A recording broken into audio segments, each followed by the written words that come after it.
which was yesterday, Grenada has recorded a total of 148 cases of COVID-19, of which 70 are imported.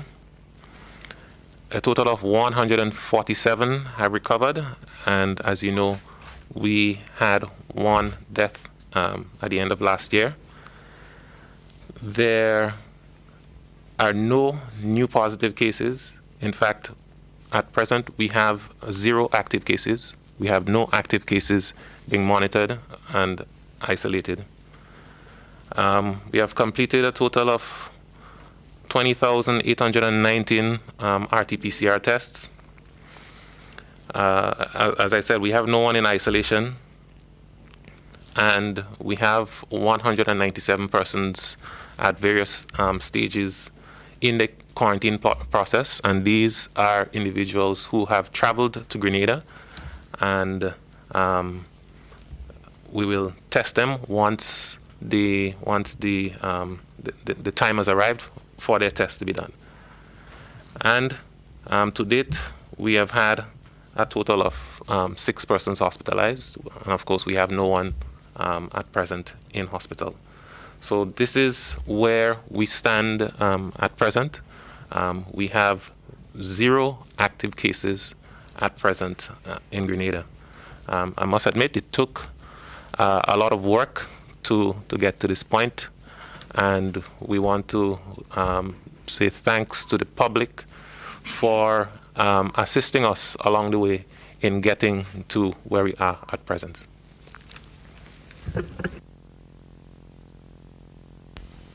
Thank you, Dr. Charles, for that update. But I'm sure, coming right on the heels of that, we'd want to advise the population not to be complacent. Let me say, coming, as you say, coming on the heels of that, the Cabinet, in its deliberation and discussions with our medical team and advisors, we have decided to continue with the curfew, but we have made some slight variations. The curfew now runs from 10 p.m. to 4 a.m. instead of 5 a.m.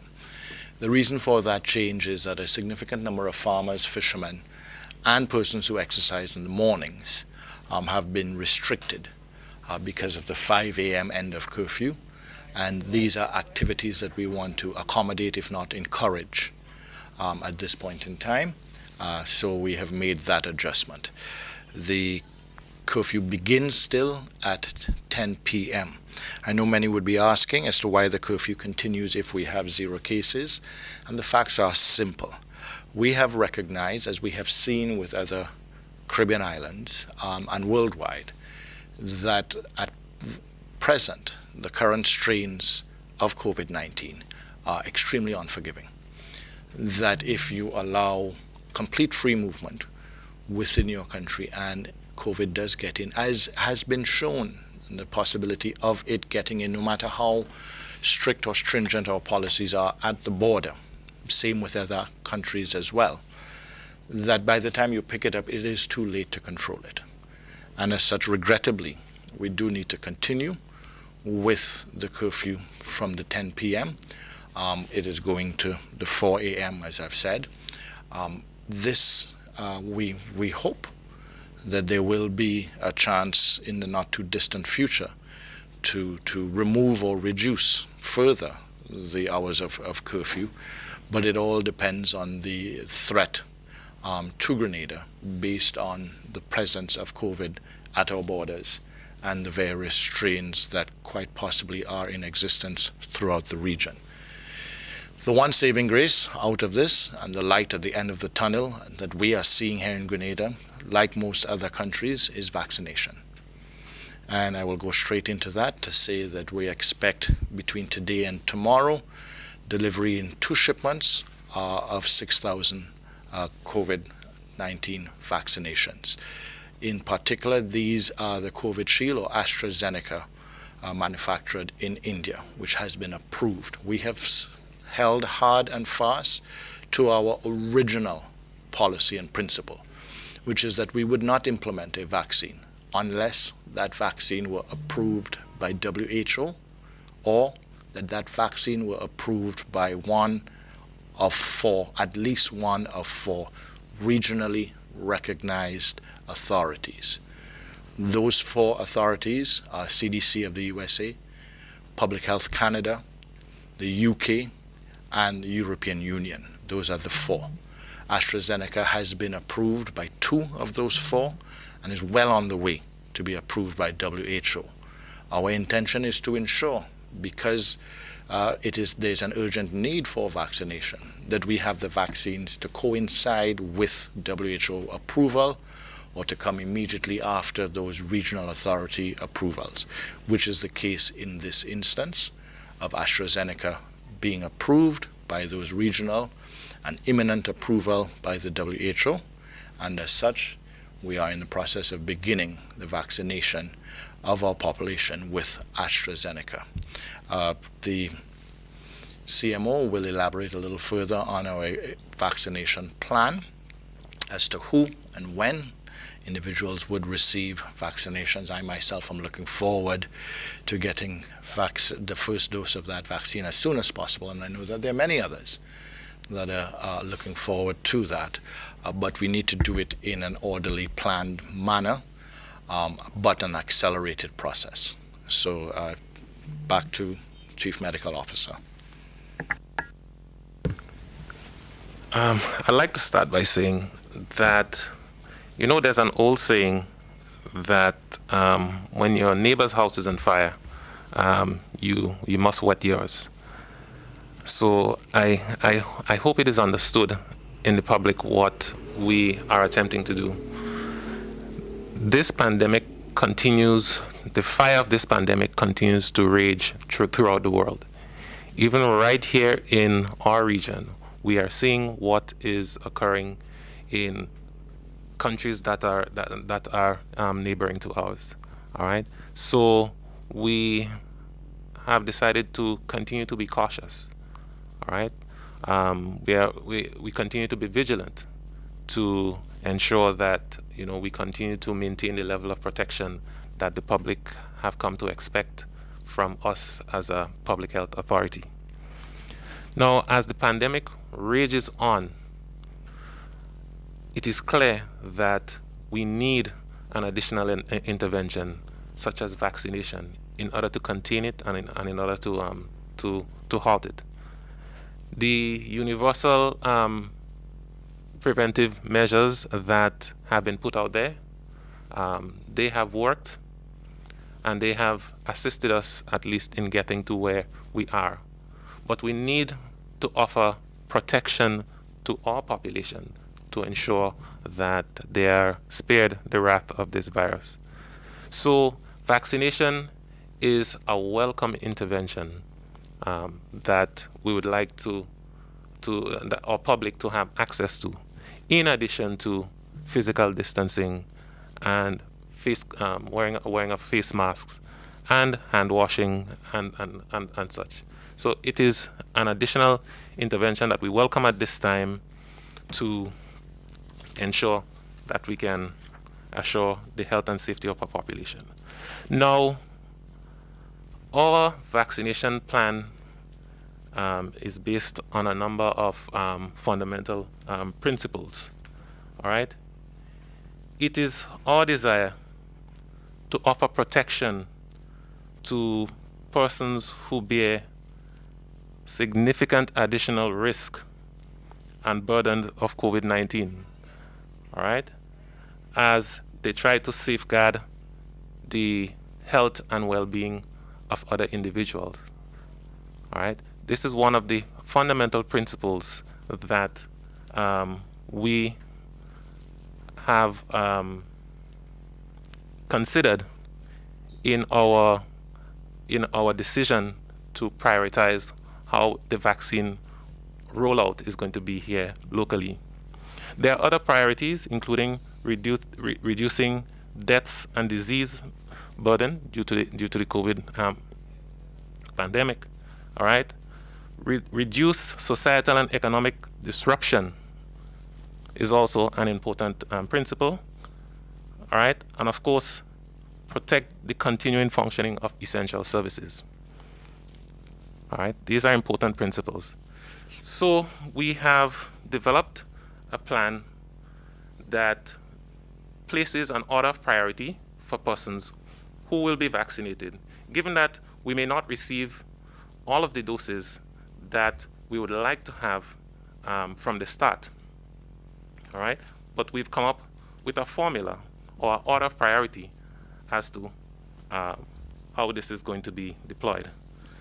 So first, we're going to target populations with significantly elevated risk of being infected.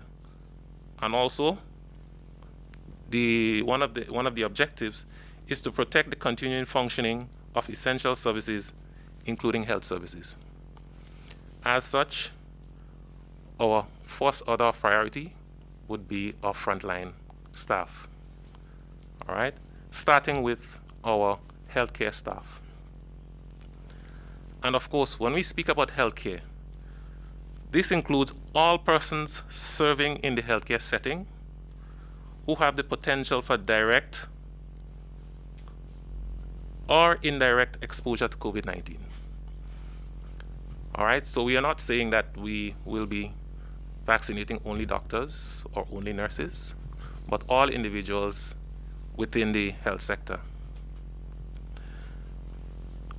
In addition, and I will give you the order of priority for the healthcare workers as well, because even under this group, we have subgroups that we place in order of priority to receive the vaccines. In addition, we have to protect those who bear significant additional risk or burdens of COVID-19 to safeguard the welfare of others. So we have other essential workers, such as law enforcement, and that includes immigration and prisons and so on. We have persons who are employed at nursing homes.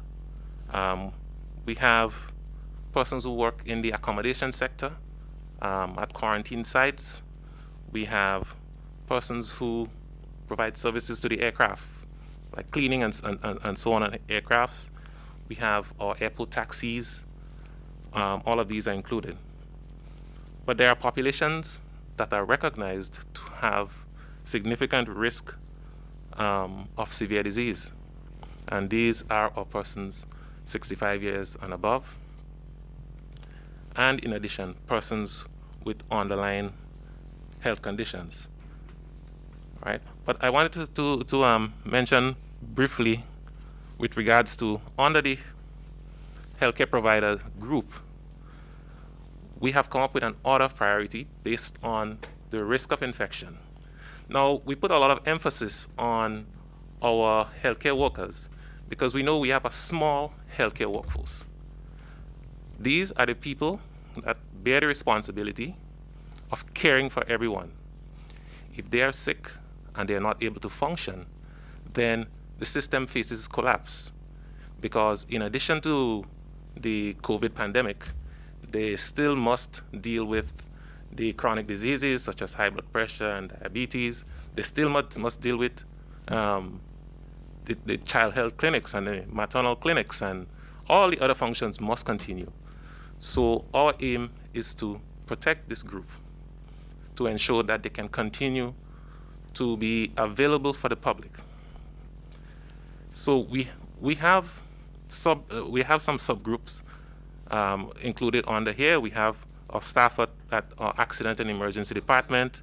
We have our nurses who are out there every day, going to different sites and going to homes and testing persons.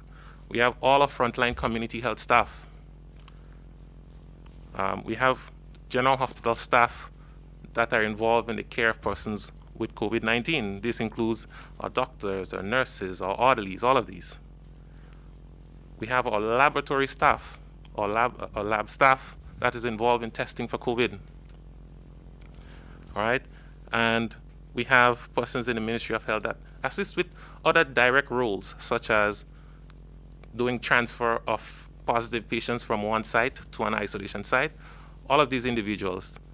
All right, so based on the number of vaccines, these would be the first individuals under the the grouping of health that will be vaccinated, and of course, all the others will be included as well. So, in a nutshell, so as not to go on too long, in a nutshell, that is our first order of priority. All right, our frontline staff, healthcare workers, because we must protect them so that they can continue to maintain the system and continue functioning. And we have all our other frontline staff, law enforcement, accommodation, all of these are included. But of course, we have our persons over 65, persons with health conditions that put them at additional risk. Now, based on the number of doses of vaccines that we get, we will continue vaccinating other groups in the population. All right? It is our hope that we can make the vaccine available to everyone who desires it once the vaccine is one that is prescribed for their age group or their condition. All right? But at least this is where we start. I think I'll pause here for now. Let me just add that as of today, based on WHO figures, 138 million individuals worldwide have been vaccinated. 138 million individuals worldwide. If there are 100 deaths that we know of it, it's a lot. We don't. As of today, similarly, 107 million people caught COVID-19. And of that, 2.3 million have died. I say that just simply to say that vaccinations work. Most definitely.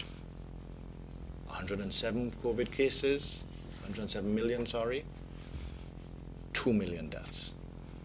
138 million vaccinations, less than 100 that we know about. And even if you want to say 1,000.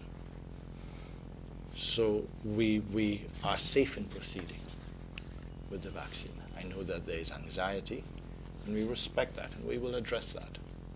This is one of the reasons why the 6,000 vaccines are arriving in Grenada over the next 24 hours to begin the vaccination of 3,000 people, our frontline workers mainly. Then there's another 40,000 doses to arrive in weeks to come. And then additional, it comes in stages so that we chose not to rush to have all of our vaccines come all at once and from one manufacturer. We gave ourselves options on that, and we'll continue to look at and exercise those options. I know that there have been questions in mainstream media with respect to the South African strain, and let me reiterate what I have seen and read there, and which is what was printed. The only vaccine that a study was done on the South African strain was the AstraZeneca vaccine. None of the other vaccines have they done a study on the South African strain. And the South African strain, according to the South African government, gave minimal protection. Not that it didn't give protection, it gave minimal, it gave less than what they were looking for. And it is reasonable for South Africa to say that they need a vaccine that is as effective as possible on the South African strain. That is not to say that any of the vaccines that have been approved are not effective. It just simply means that there is a strain, which we have always said, that there is a possibility of the vaccine mutating the virus mutating, as have other viruses. And there may be need down the road next year or later on for an additional vaccine or booster or moderation. But the one way to avoid that is to get as quickly as possible to that critical level of national population being vaccinated so that COVID as a whole is a minimal risk to the population. And that is what we are seeking to achieve, and that is what we need the cooperation of the public on. So I have one question here. The arrival of the vaccines is imminent. How soon thereafter do we actually see the rollout of the vaccination program? I know up to me, I wouldn't mind getting my dose on the airport as it arrives, but we have to do it in a controlled manner. Yeah, as with everything, there's a little planning involved. So, I mean, it is anticipated that today's Wednesday, all right? We have arrival of the vaccines today. It is anticipated that it'll be sometime next week. All right, yeah. Okay, thank you very much, gentlemen. Do we have anything else to add in this opening session before we go to questions from the media? No, just to add to that, we have also seen, apart from the number of individuals worldwide that have been vaccinated in the countries that have aggressively pushed forward with vaccination, you are beginning to see a significant reduction in the number of COVID-19 cases as well. And that is what we expect to achieve here. All right, I just wanted to add that, I mean, it is natural for persons to have some level of anxiety with regards to vaccines and so on, because there's a lot of misinformation and misconception out there. Just note that vaccines go through a rigorous process before they're approved for use in the population.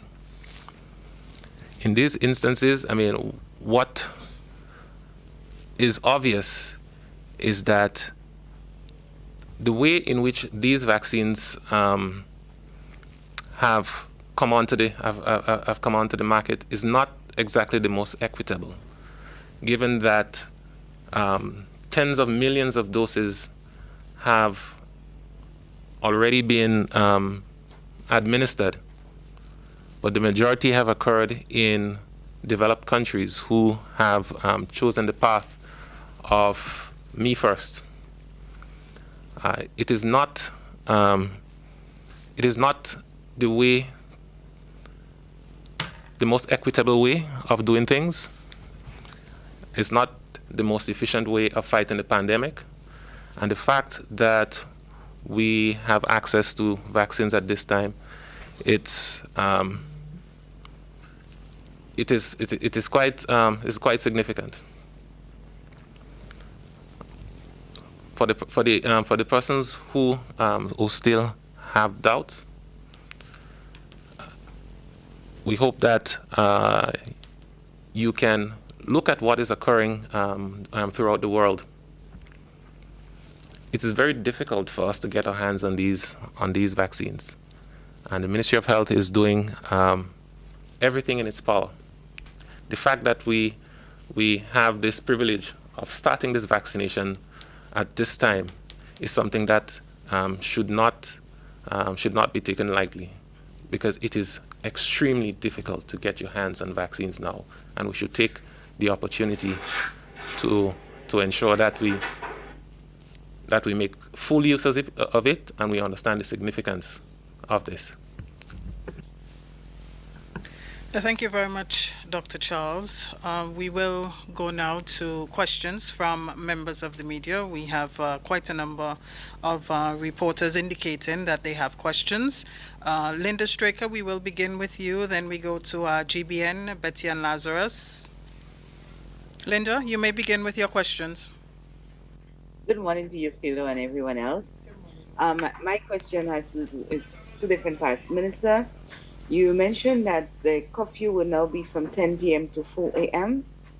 Can you tell us what is the length of period for that time? I can't remember you saying whether it's going to last from today's the 10th, to what date would it complete and possibly renew? And your last update to us, you had mentioned of samples that were sent to I think CAFA in terms of the different strains. Can you give us an update on that, please? Would you be also to tell us under this new setting with the curfew, schools have gone back to 3 feet. I know one of the things that was usually happening when we would have had changes was changes in terms of mass gathering number. To the best of my knowledge, the last count we had was 20. Is there now an increase in those figures?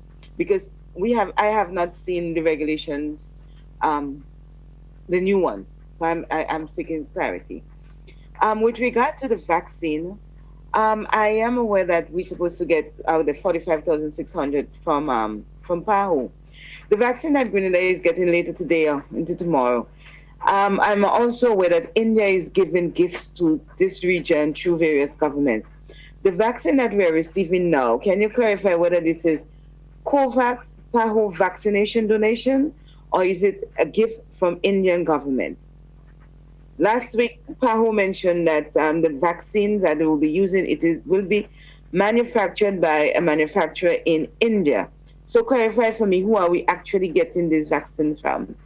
And in terms of private providers, we do have pharmaceutical companies that source vaccination, whether it's for yellow fever. So at what point in time will Grenada give private pharmaceutical company the opportunity to source those vaccines, and so that persons will be able to purchase it or get it in combination with government at a reduced price? Thanks for now.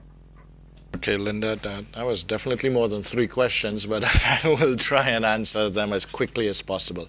Length of period for curfew, as was explained by the Attorney General the last time she was on a post-cabinet briefing, because we've gone to Parliament and passed the state of emergency there. We don't have to go with the 21 or the 14-day period or so. It's basically until further notice. The good part of that is that it can be changed or adjusted at any point in time. But this current iteration of the curfew is until further notice. Samples of the strain, Dr. Charles, all samples came back negative with respect to the UK or any of the other variants that we sent to CAFA for testing. The maximum size of gatherings without permission is still 20. There is a different iteration for funerals. I think we said 50 for funerals without permission, funerals and weddings. The COVAX is a facility. PAHO COVAX facility is an arrangement between the members of PAHO and WHO as a whole. In order to, the attempt was, and the intention was, to get equitable distribution of vaccines. Now, the COVAX will only distribute vaccines that are approved by the WHO. So right now, as I've said, the vaccines to be approved, if not yet approved, by the WHO it's the AstraZeneca as well as the Pfizer. The Pfizer has extreme cold chain, so while Grenada does have the capability to store enough of the Pfizer, we opted out in communication with PAHO on the Pfizer and have instead, like all of the other islands in the region, opted into the AstraZeneca, which has less challenges logistically. So it is the same vaccine that we are receiving today from the same manufacturer, which is from Serum in India, which is the only other site right now approved apart from in Europe. And the Europeans have said that they're not exporting to us right now, no matter how much we pay. They're giving their people first. We have negotiated with the Indian government and Serum to get a batch for the region, an initial batch for the region, and there will be an additional amounts coming to us as we have negotiated directly with Serum as well as with the Indian government, collectively from the OECS and Barbados. So those are the ones that are arriving right now. The COVAX Serum manufactured AstraZeneca will arrive within days of the WHO final sign-off. Private providers of vaccinations, I wish that they were able to, but right now the actual manufacturers are only selling to governments. not even to their own agents and representatives around the world, but only directly to governments.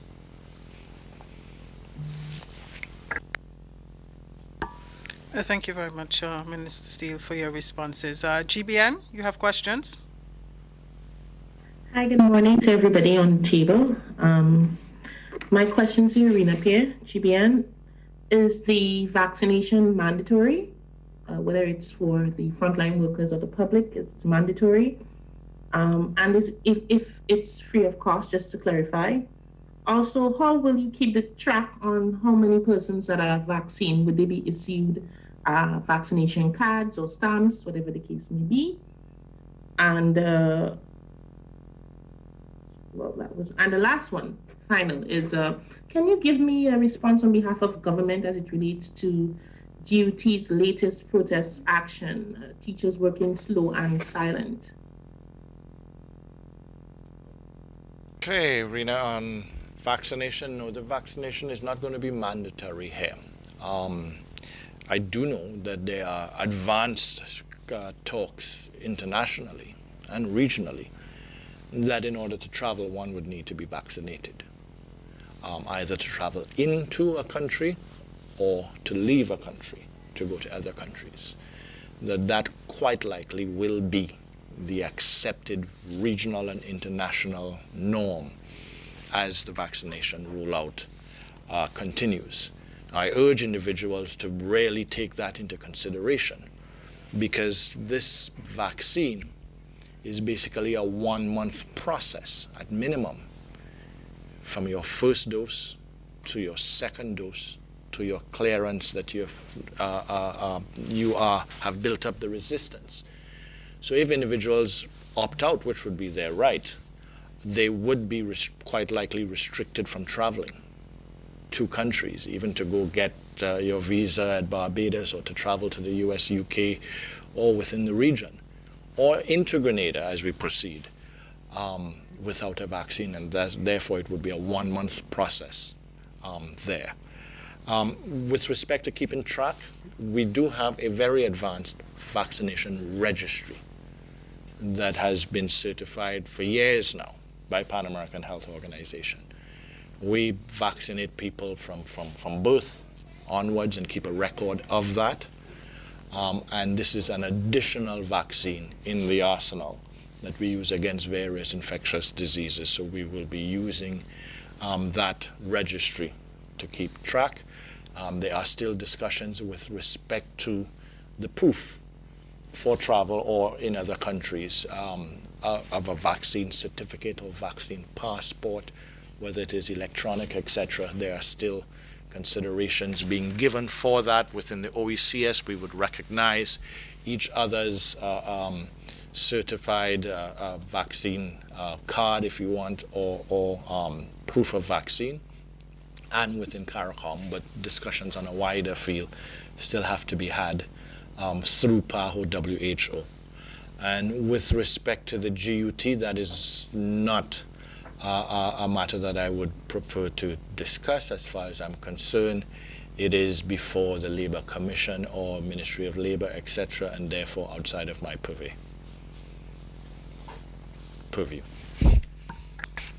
Thank you, Minister. Betty and Lazarus. And reporters, please keep your questions to 2 max.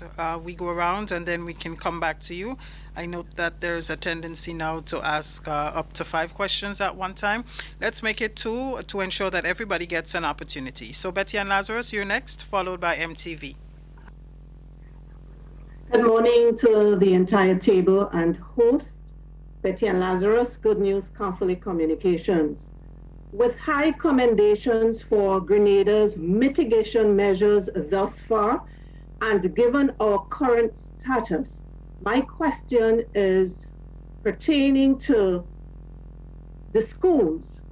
Given our status and with the high commendation for our mitigation measures and things are in place, how soon would the Ministry of Health lift the current staggering process to get back to as close to normal as possible? I mean, Is the current staggering process still necessary given our current status? And here I am not advocating for not one iota that we let our guards down.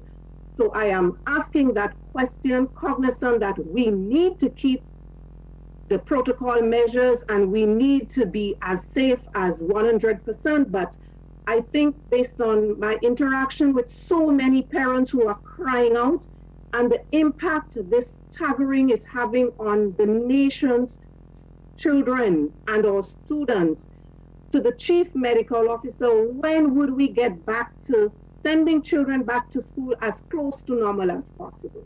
I mean, God has been good to us, and the mitigation measures are working in our favor. Our current status tells the story. Let's do something. Yeah.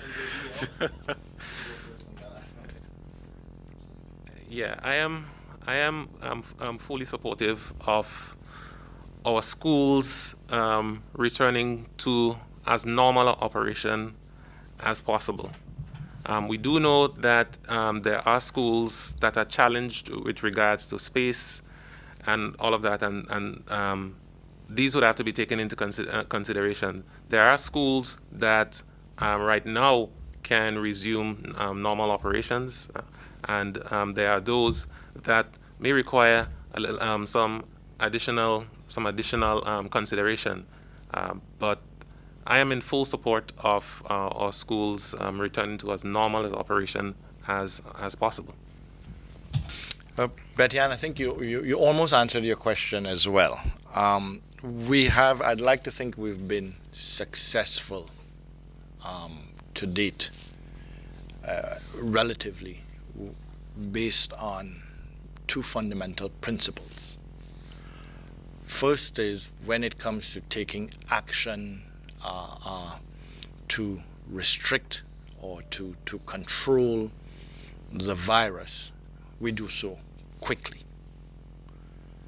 And secondly, when it comes to taking action in terms of releasing, because we see the threat as being reduced, we do so cautiously. The phrase "fastina lente" comes to mind for me in terms of hasten slowly with respect to the easement. I'm a parent myself, a father.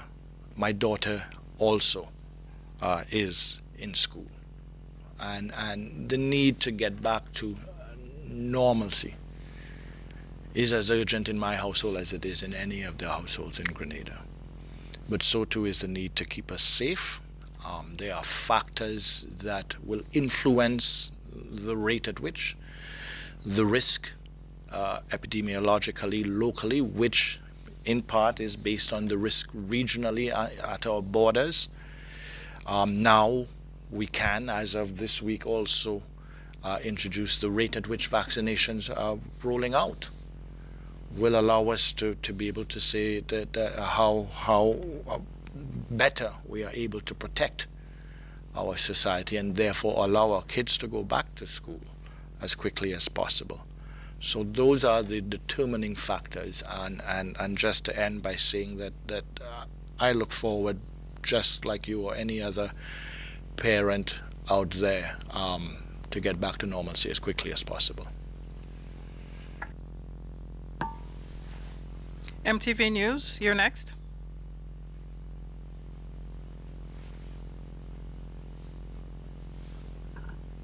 MTV, did you have questions? Good morning. Good morning. My question is, I have two questions actually. Can a frontline worker opt to not get vaccinated? And also, in terms of the consultations, you said before that you would have public consultations to educate the public on the vaccination. Has that process started as yet? If yes, then how many have been done, where, etc.?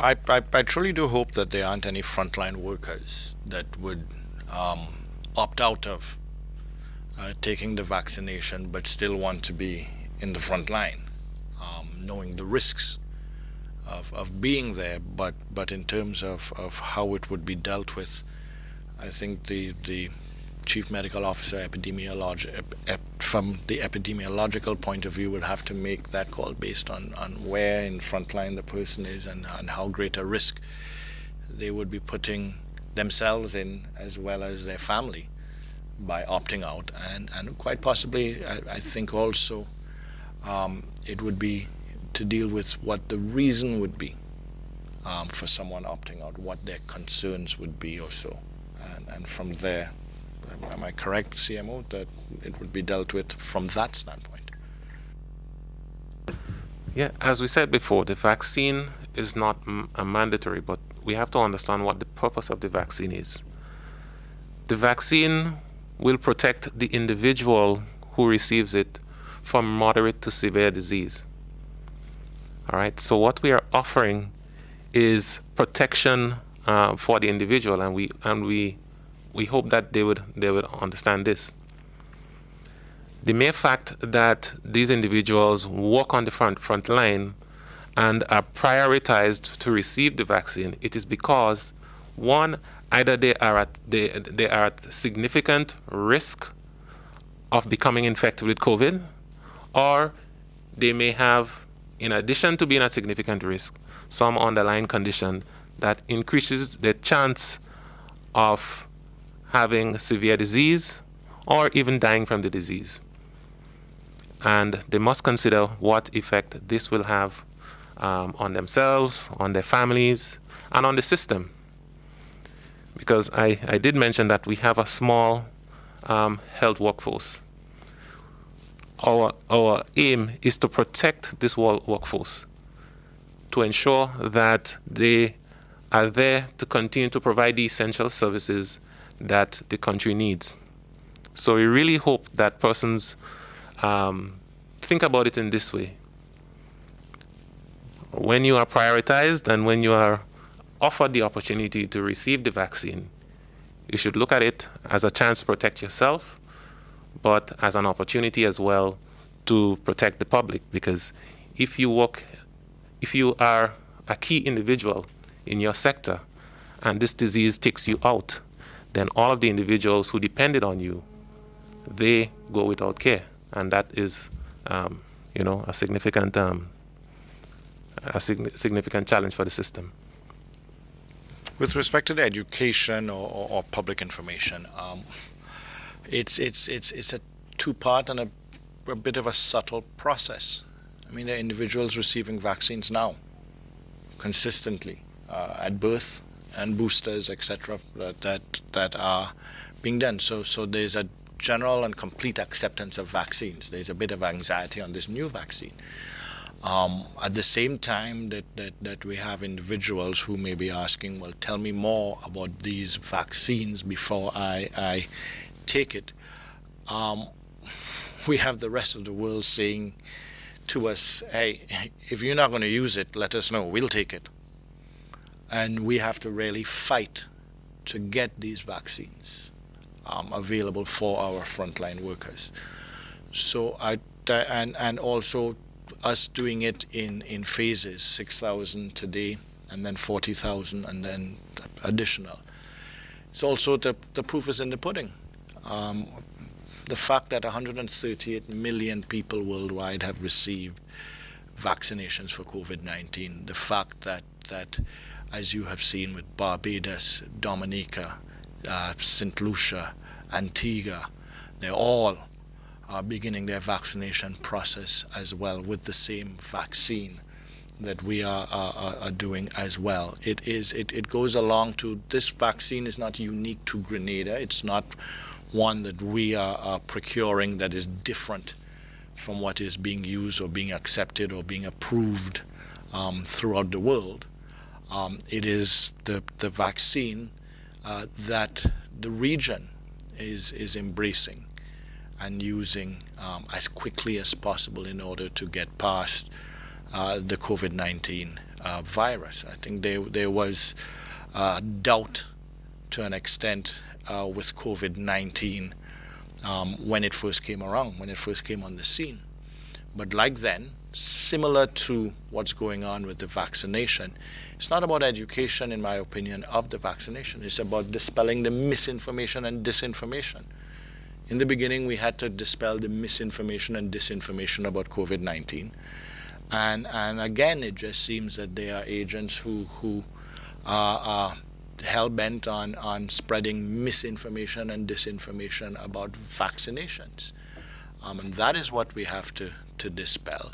And the way to dispel it is simply to, in my opinion, to move forward with vaccinating the willing.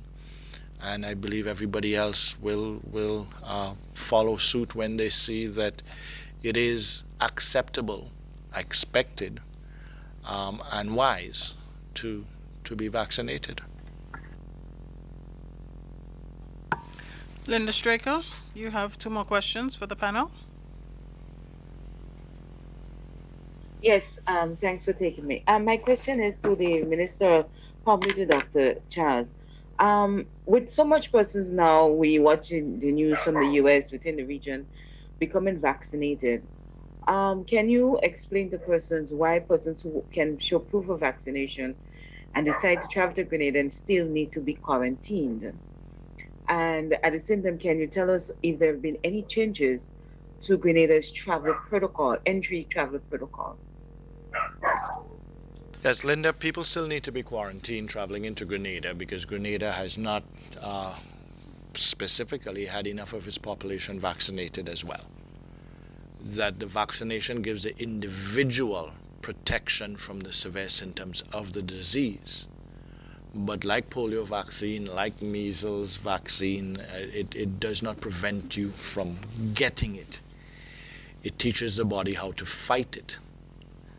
So that it doesn't affect the body aggressively. So persons coming in while vaccinated can still possibly bring the virus in to Grenada. And until we get enough of our citizens, in particular our frontline workers who are going to be dealing with those individuals vaccinated, we are going to be at risk. And as we proceed, we will be able to tell, when I say we, the world, how much shorter of a period the virus lasts in someone who has been vaccinated as opposed to someone who has not.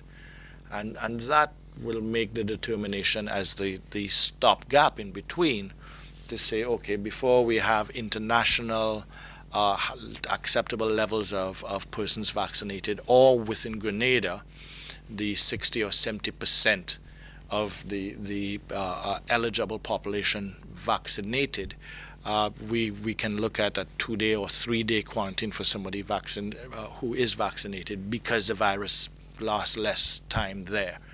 That is what we're looking forward to as a stopgap to then eventually COVID is no longer a threat internationally to us, and therefore we can move past this whole quarantine issue and go back to we travel freely once we have, like we do now, we can show that we have a yellow fever vaccine, then we can travel in and out of yellow fever zones. We show that we have a COVID vaccine, then we can travel in and out of COVID zones. Do we have any further questions from the journalists present this morning? Okay, that seems to be all the questions we have from members of the media this morning. I just wanted to have some clarity if nobody asked a question. Sure. The vaccine that we are expecting, that is some that came through the Barbados, Dominica viewing we saw yesterday, or it is something totally separate and apart? Yes, 2 weeks ago at a heads of government meeting, the Prime Minister of Dominica, this is an OECS heads, was nominated to approach the Indian government on behalf of the OECS countries, and he did so, and this has produced the results, as well as the Barbados government did that as well, and that is what we are seeing, yes. Like I said, it has been extremely difficult to get our hands on vaccines in a timely manner. We have been promised and told by most manufacturers that, yeah, they'll get to us somewhere in the last half of this year, which we found from day one unacceptable. So we have been working collectively because there's strength in numbers to get the required amount in an acceptable time frame. And our acceptable time frame has always been within the first quarter of 2021. And collectively, we have been able to, thus far, achieve that. So that has been in combination OECS, CARICOM, communications to Indian government. There have been communications and joint efforts with the African nations as well as the COVAX facility through PAHO and WHO. Betty and Lazarus, you have one final question. Yes, thank you. One final question. What strategic plan is in place to monitor the impact of the vaccine to whomever would be receiving, whether frontline workers and so forth, in terms of its impact 1 week later, 2 weeks later, reaction, so that we can compile our own data and statistics? Is that in place? With the impact on men, the impact on age group, the impact on women, the impact on fertility, the impact on, just how is Grenada prepared to undertake such monitoring of those who would have received the vaccine? Well, what I must make you understand is that Grenada has a highly functional immunization system that has been working for many years. I am sure that many persons can't remember the last time there was a measles outbreak in Grenada, or a rubella outbreak, or a whooping cough outbreak, or a child with polio, or someone becoming deaf, or having some sort of malformation because of any of the common vaccine preventable diseases that are circulating worldwide. 2018, 2019, there were large outbreaks of measles, including in North America. But we did not have an outbreak of measles in Grenada because we have a robust vaccination system. Built into that system is the monitoring, right? One is the monitoring and the treatment of any immediate effects of vaccination. All right. So there is a standard procedure after someone receives a vaccine, and I'm sure many young mothers and all those who have had to take their child to a clinic to get vaccinated, the nurses will say, okay, you have to wait 15 minutes after receiving the vaccine to observe if there's any reaction. They would say, okay, when you get home, the child may have a fever or something. This is what you monitor for. This is the same system that we will continue to use. Now, this system has been enhanced over the years with the conversion from the paper-based that we had before to the electronic immunization register. Now, with the electronic immunization register, a child could be born in St. George's, living in St. George's, start their vaccination in St. George, move to another parish, and continue their vaccine routinely. The nurse just goes into the system, types up the child's name or their accession number or whatsoever, and administer the appropriate vaccine. The same system would be employed going forward. So we have the systems in place for monitoring. We have the facilities available for treating any immediate issues that arise after following vaccination. And we will continue to employ them just as we've done effectively over the years. Okay, let me just add to that I think what has become most evident is that vaccination, national vaccination, has been so successful that we've taken it for granted and have had no concern on it. The fact is, though, that this is not the first time that Grenada is going to be vaccinating members of its population. So the registry and all of the systems in place to monitor age, sex of individual, etc. and so it's there. This is not new. This has always been there. All you're doing is adding an additional vaccine, and this is not the first vaccine that we have added recently. The HPV vaccine has been introduced. It's not compulsory either, has been introduced and is being monitored so that we are able to tell how the complete reduction that we will achieve in cervical cancer from the introduction of the HPV vaccine.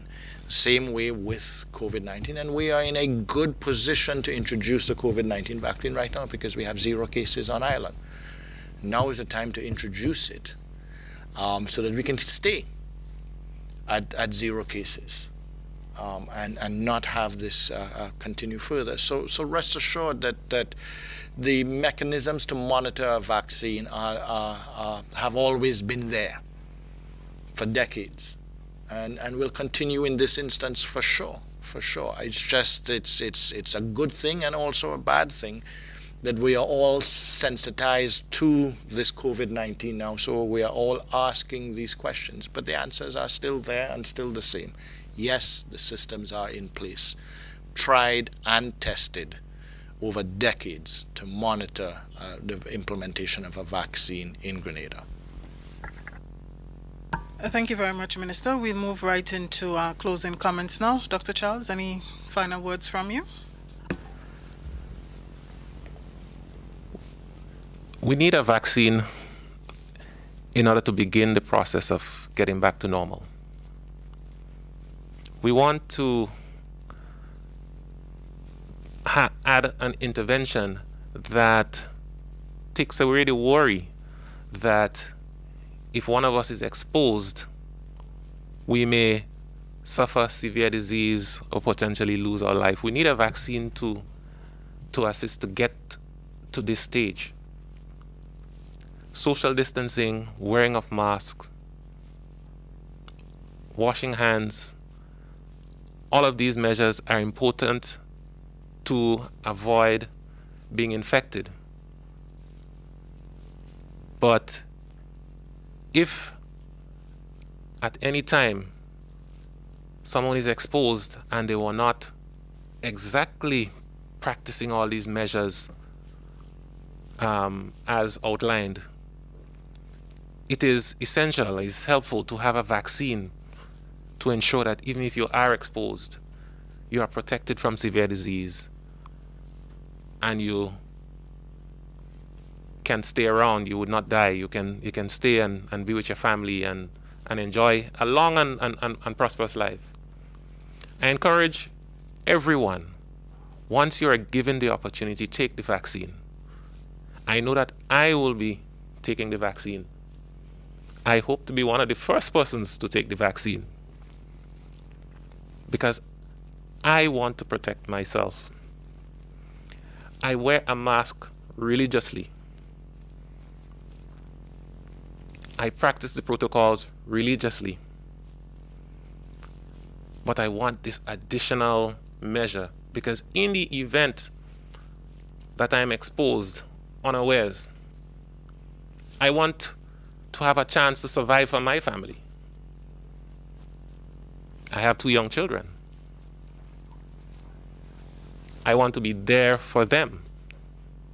So I will take the vaccine. I want to be here functioning to ensure that we can respond to any event such as what is occurring in the other countries. If I am sick with COVID, God forbid, I can't do that. So I will take the vaccine.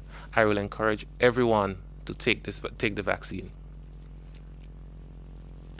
Look at what is happening in the larger countries. All right. There is a huge demand for this. It is very difficult for us to get our hands on sufficient vaccine to protect all the people that we want to protect here in Grenada. So I want to encourage all of the persons Once your turn comes up, take the vaccine. Do like me. All right? Do like me and take the vaccine. Protect yourself, and let's ensure that all of Grenada is protected. Thank you. Thank you very much, Dr. Charles. And the Minister, your closing comments? Yeah, I think we're going to be in competition as to for the vaccine. But let me say, all of the concerns that have been raised here today, outside of the direct questions on vaccination, in terms of schools back to normalcy, in terms of quarantine, in terms of curfew, in terms of size of gathering, on each and every one of those questions and concerns, the true answer is vaccination. How long will we have to keep a curfew and a risk until we have enough citizens vaccinated? How long will we have to keep quarantine policies until we have enough people vaccinated? How long before our kids can go back to school normal until we have enough people vaccinated?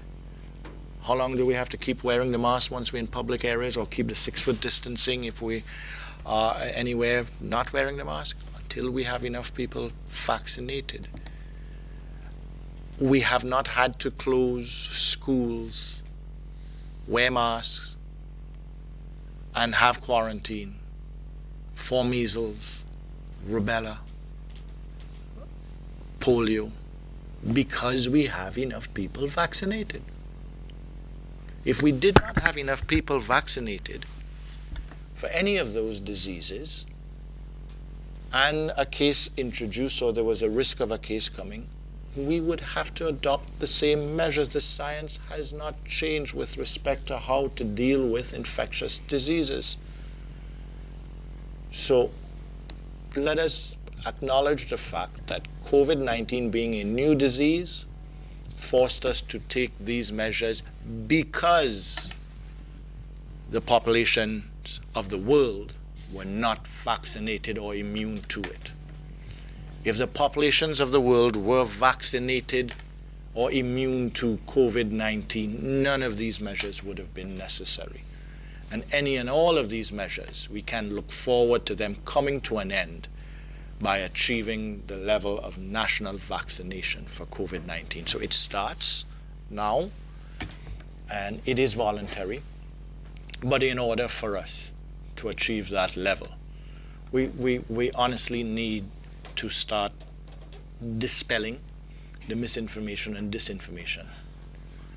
And you don't have to listen to us. Instead, just listen to your other brothers and sisters elsewhere.